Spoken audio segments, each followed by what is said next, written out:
A presenza por momentos da chuvia non foi razón suficiente para cancelar un dos actos máis solemnes na programación das festas da Guadalupe, como é o Día de Padrón.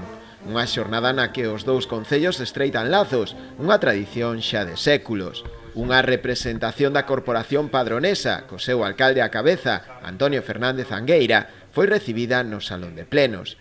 Alí os mandatarios dos dous concellos mostraron a súa satisfacción pola conservación deste tipo de tradicións que contribúen a unir máis as dúas vilas. Tras a recepción no concello, as bandas de música de ambos municipios ofreceron un pequeno concerto, poñendo así o broche de ouro o Día de Padrón.